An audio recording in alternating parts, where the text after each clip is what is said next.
Hey, what's going on, guys? OJ back here with another video, and today we're going to be talking about the most underrated fighters in each division. Whether it because they have a boring fighting style and nobody really cares for them, whether it's because they had a couple of losses early into their career, I feel that these fighters, for the most part, are being either overhated or they're not being properly rated in terms of skill or just like entertainment factor. Because I think a lot of fans think that these fighters are boring, when in reality, it's kind of overplayed. All right, I'm gonna cover one fighter from each weight class and just explain why I think they're underrated in general. So, without wasting any more time, let's jump right into the video.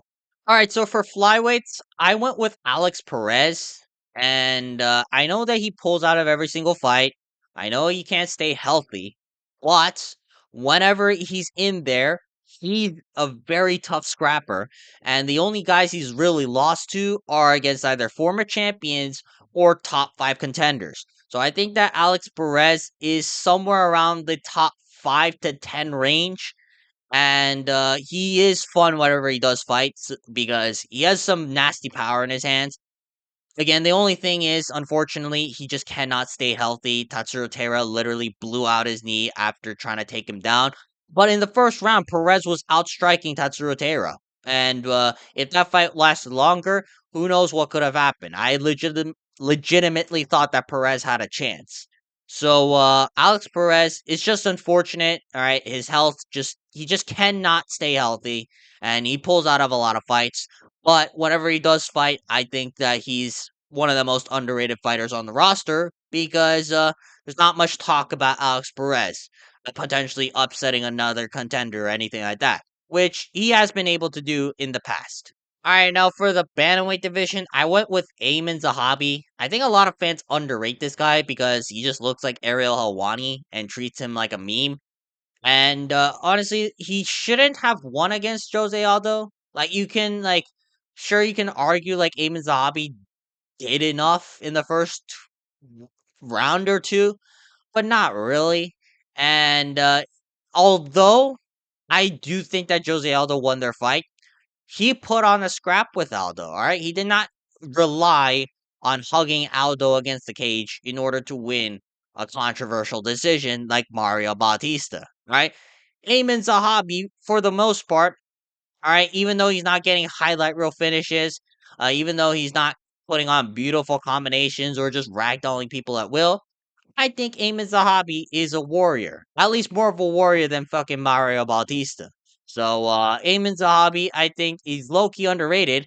And if he fights Cheeto Vera or any of these like guys coming out of the top five and like looking a little bit, down in terms of their momentum, I would I wouldn't mind giving Aieman Zahabi a chance against those guys because low key, I think he's underrated.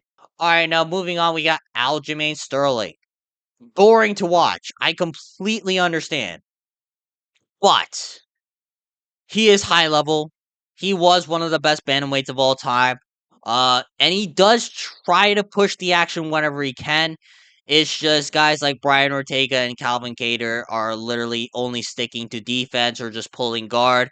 And it just kind of makes an uneventful fight when you have someone who isn't the best finisher, who primarily fights to take positions in like the jujitsu over trying to get a finish over opponents. And realistically, though, he still has a potential title shot at featherweight. All right, I know that Movzarv technically beat Aljamain Sterling, but the UFC does not like Movzarv. Now, the UFC doesn't like Aljamain Sterling either, but I would imagine that the UFC would prefer Aljamain Sterling over Movzarv because at least he doesn't pull out of fights left and right. So Aljamain Sterling, I believe he's low key underrated. And if he gets a win over like Diego Lopez or something, I wouldn't be shocked if he gets like a next title shot or something like that. All right, now moving on to the lightweight division, we got Grant Dawson. Again, can be boring to watch, but his skills are super underrated. All right, he is one of the best grapplers in the lightweight division, and that's a stacked division when it comes to grapplers. All right, you got the likes of Ilya Taporia, Armin Sarukian. All right, formerly pound for pound number one, Islam Makhachev. You had Charles Oliveira. And you had Benil Dariush. Like, there are a lot of high level grapplers, and Grant Dawson kind of stands out in terms of the eye test.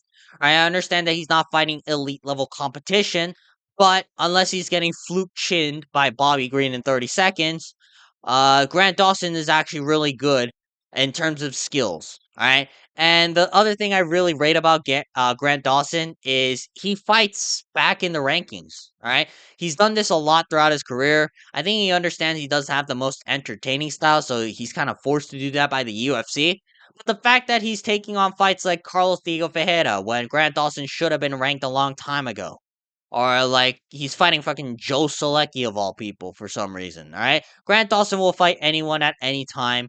And even though the UFC doesn't really like to promote this guy, it's just the fact that he wins so many fights, I think makes him a super underrated fighter. And I think he should be rated a lot higher than number 14 in the lightweight division. All right, now moving on, we got Belal Muhammad. Again, can be boring to watch. That fight with Gilbert Burns, Stephen Wonderboy Thompson, Vicente Luque. Yeah, those were incredibly hard to watch in terms of entertainment, but I think Bilal Muhammad's really good, and he's low key funny on the mic. All right. I think a lot of people underrate not only just his skills, but also his ability to try and sell his fight to the best of his ability. All right. He's usually the guy initiating some sort of trash talk to hype up a fight. He's usually the one coming up with the witty banter lines on Twitter. And I think that Bilal Muhammad plays along with a lot of his memes. You know, the Canelo hands, take a street fight to a decision, running Chicago, running O Block. I think Bilal Muhammad is a very underrated fighter, not in just in terms of skill, but also in terms of promotability. Because low key, although he's like incredibly boring to watch at times, he can be in a fun fight at times, and he is very funny on the mic. All right, now moving on to the middleweight division, we got Caio Borralho. Now, I might be coming off as a biased Fighting Nerds fan, but I see too much hate recently against Caio Borralho. Alright? And although Caio Borralho was talking a lot of shit against Nasruddin Imavov, realistically, Caio Borralho was the one to sell the fight. Alright, Nasruddin Imavov, all he does is talk about, I just train. All right, cool, man. So does everyone else. All right. You got to kind of stand out here. All right. You got to kind of give me something, especially because the UFC is not particularly fond in promoting you, man. And I think because Kyle Borrello was talking a lot of shit in that fight, though, and Nasruddin Mavov wasn't, I think a lot of fans hate him. But realistically, I think Kyle Borrello still uh top contender in the division. And I think he's more fun to watch than the Mavov, right? I know he's gone to a lot of iffy decisions, but if you look at the eye test, right, and Mavov just kind of stands there in his bladed karate stance throwing the 1-2 and just kind of working off that, Io Borralho will actually put himself in the fire and go to a scrap, right? Against Jared Cannonier, it was actually a really fucking entertaining fight. Whereas and Nasruddin Mavov just kind of got clinched up. And whenever he was winning, all he did was throw 1-2 repeatedly. All right. There's not much Nasruddin Mavov in terms of entertainment. Actually, no, recently he's been fun, but still, I think Kyle Barral is being underrated just because he lost to Mavov and just because he talked a lot of shit. When in reality, I think he's a very good fighter who should be in like top 5 to 8 range right now. And I think he's more fun than most of the fighters that are coming off the like top 5 rankings right now. So I would love to see Kyle Burrell potentially make another title run in the future, and hopefully the perception of it changes once he start winning fights once more. All right, now for the light heavyweight division, I went with Magomed Ankalaev. Now, in terms of skill, I don't think people are really underrating him, but I think a lot of people are calling him incredibly boring to watch. And I kind of get it. You know, the Pereira fight wasn't that fun to watch. The Rakic fight was atrocious. And Magomed Ankalaev doesn't have the highest KO rate, but I don't think he's as boring as people say. Right? He can be fun to watch. All right, he knocked out Johnny Walker. I know that's not saying much, but still. I mean, he put away Anthony Smith. Again, not saying much, but still. He had a very technical fight with Nikita Krylov. Right? I actually found that pretty entertaining fight. The Volkan Ozdemir fight, I thought it was a pretty good boxing showcase from Magomed Ankalaev. And I feel that the expectations for Ankalaev are a little bit skewed. Right? The reason I don't necessarily fault Magomed Ankalaev for most of his performances is because I know who Magomed Ankalaev is as a fighter. Right? I'm not expecting Magomed Ankalaev to just like pressure forward and be like Herrera and get like highlight reel KOs on top of highlight reel KOs. All right, that's not Magomed Ankalaev's thing. Magomed Ankalaev, very slow starter. All right, typically doesn't fight on the front foot as well as well as he does on the back foot, and for the most part, because a lot of fighters, especially in his last two fights, like Pereira and Rakic, are scared of Ankalaev's hand speed and counters. They kind of just fight off the back foot. And again, Magomed Ankalaev doesn't fight off the front foot, but he tries his best and he tries to do enough in order to win the rounds.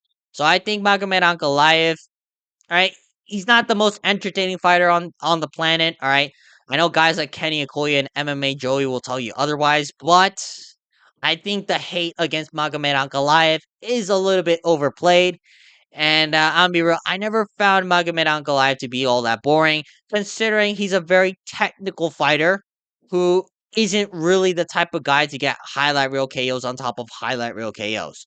So I think that if you kind of judge him as to what his skill set is, I don't think Magomed Ankalaev is all that bad to watch. And last but not least, we got Jailton Almeida. All right. I don't think that many people hate him right now, but I do think that Jailton Almeida low key could be like a potential title challenger for the most part because he's actually improving. I remember earlier in his career where like he was literally incapable of damaging opponents, which was the main criticism against him. Like that Derek Lewis fight was simply the one of the worst fights I've ever seen. But Jailton Almeida is getting better. He knocked out Sergey Spivak with the 1-2. Is that saying all that much? No. But at the same time, it's saying a lot more than what Cyril Gahn has done recently. It's saying a lot more than, like, realistically, what most fighters who beat Sergey Spivak have done recently, outside of Tom Aspinall. So I think for the most part, Jailton Almeida, again, he's very good. He's a top 5 contender. And even though he lost to Curtis Blades, right, I think Jailton Almeida can potentially make a title run. And I can see Jailton Almeida potentially posing some problems for Tom Aspinall in the future. All right, that's going to be it for today's video. If you guys want to see more videos like this, please make sure to like and subscribe so we can get this channel monetized. But yeah, I will probably drop my reaction to the Perth card once it happens. All right, it's not going to be happening for another like at least another 6 hours from where I am. So we're just gonna have to wait for that. But yeah, in the meantime, just watch this video, give it a like, and so we can get this channel monetized, and so I can quit my job. But otherwise, though, I will probably see you guys later. Peace.